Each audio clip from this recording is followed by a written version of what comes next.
We're doing Siman Membet. Seif Bet is what we left off last time.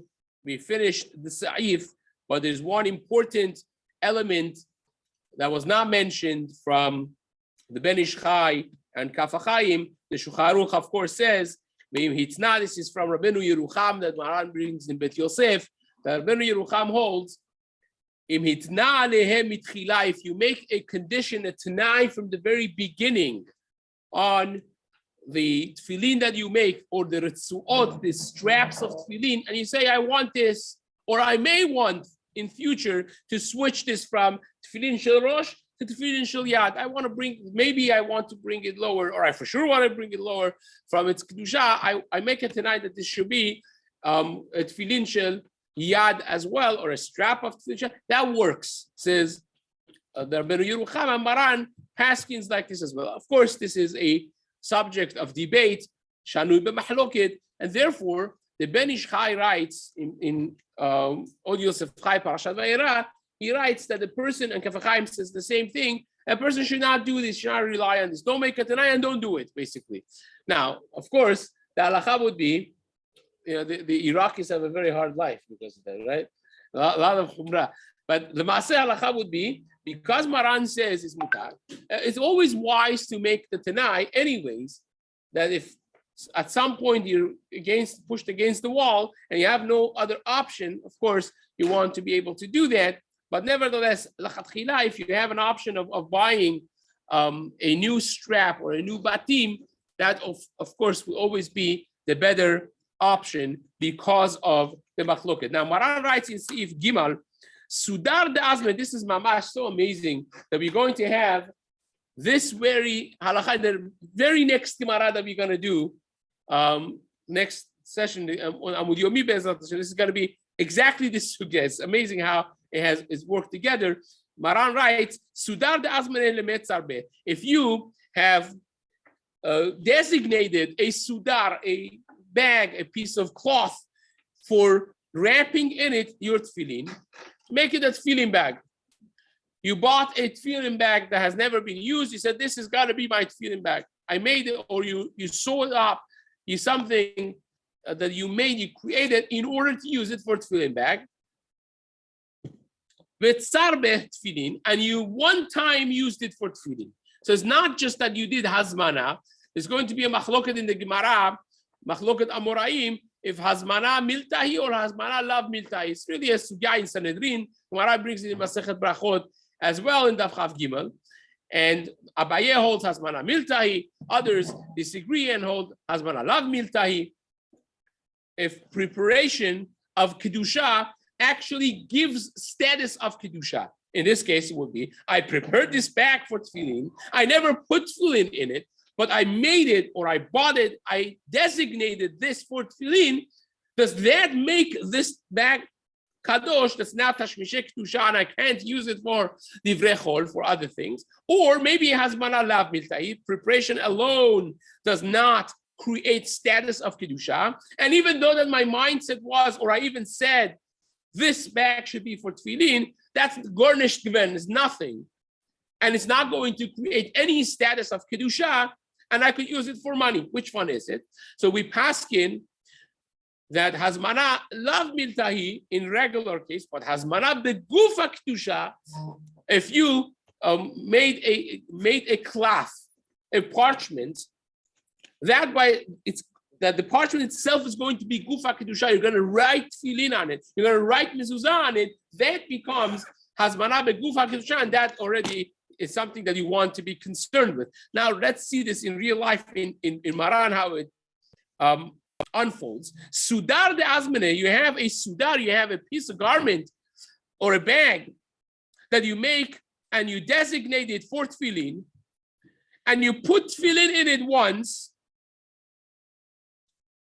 You put the tefillin in it, and again, the sudar does not have to be that you made the sudar and you said l'shem yichud. Even if you get back and verbally you say, this I'm getting for tefillin. Right? Take a look at the Mishna Berurah in Yud, Sif Katan Yud. It says the azmene afilu bedibur bilvad. Even if you just said it verbally, that is considered a hazmana. Now, the Biur Halacha over here, you can see it's a lot of Biur Halachas. In the first one, the long one, it says the hazmana in your mind. The machshava, it's not even considered hazmana. That's not considered hazmana, but the Kaf HaChaim disagrees with Mishna Berurah. He says hazmana in your mind is equivalent of hazmana bedibur. It's the same thing.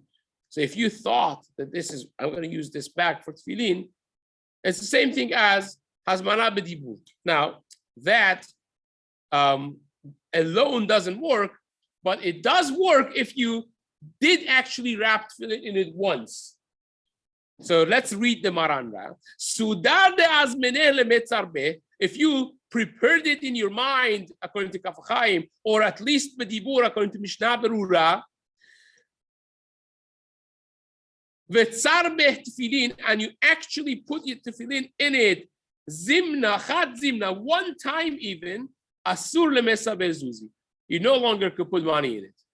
You can no longer use it for divrei hol, mundane things. It has now the status of tashmish kedusha, and you cannot use it as tashmish dechol.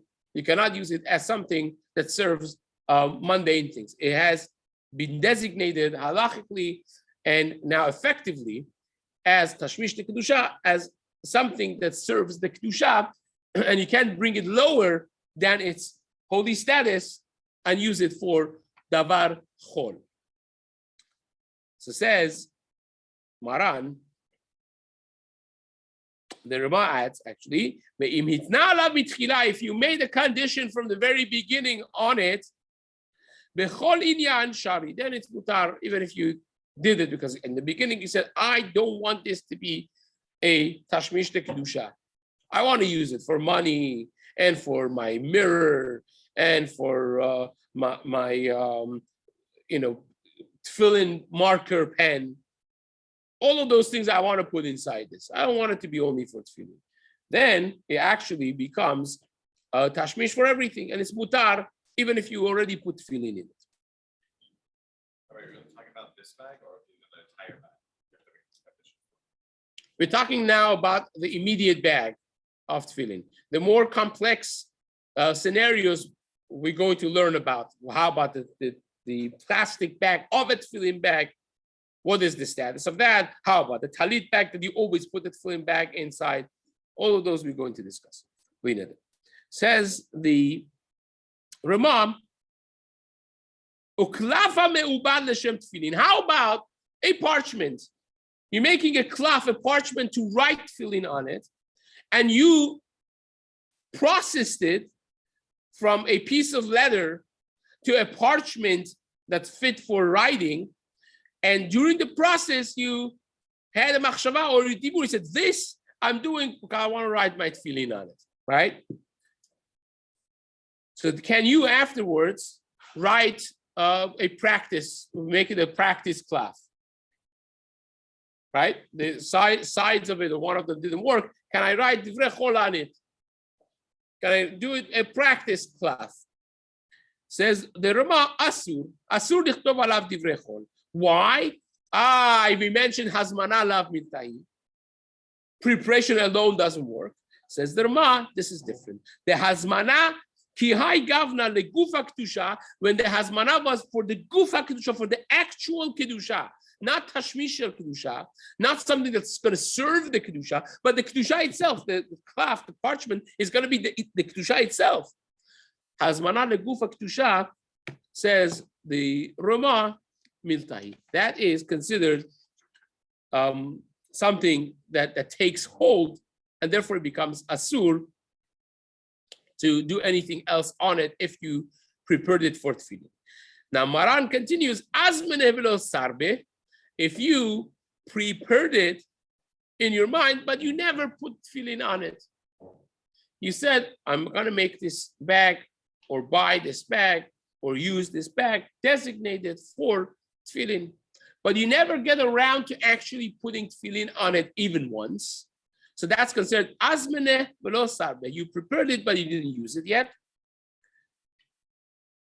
Or sarbe v'lo azmeneh, or the reverse. You put it because you didn't have any other bag. You just put it in this bag, your tefillin once, without any mindset. You didn't say, oh, this is a good bag, I'm going to use it forever for my tefillin. You just put it once. So even though that you used it for tefillin, still there's no tashmish of kedusha. It doesn't become designated for tefillin until you have a mindset, and also you put it in there at least once. So you have a mindset that for sure, forever, I want to use this for tefillin. I want to designate this for tefillin, and then one time you actually put tefillin in it. That's the requirement. That's the basic requirement. Says the Shulchan Aruch, Shari lemetzar bezuzi. Then it's mutar to put zuzi, to put money or mirror or marker. All of those things will be mutar to do if you haven't done both hazmana and using it once, meaning the mindset plus one-time usage. And Be'ezrat Hashem, this Seif has a lot of discussion to be had, and we're going to discuss them in the days to come. Okay, good. Now we're gonna. Did you have the? You sent it on the WhatsApp. Okay, I'm gonna be running afterwards. So we need 3 dayanim. Yeshua is gonna be 1. Rabbi Shmuel and David Nissim. He mentioned the name. It's not my fault. And then 3 other people, please, afterwards will stay to do it again for those 3 that are sitting down and doing Mr. Nefesh. Let's go. Let's hit the ground, huh? I don't have WhatsApp. I can't be your diet. What? I don't have WhatsApp. I can't be your diet. That's very this is a very smart comment of Rav Chaim. Rav Chaim said if you have a smartphone, you're pasul le'edut. That's what he means. Rabbi Hanan Yavar Rashav Ratzah Shpokol Zakot and Israel Kachat Malach Torah Mitzvot. Neimar Adonai Hafez Masechto Yagdil Torah V'Yavir.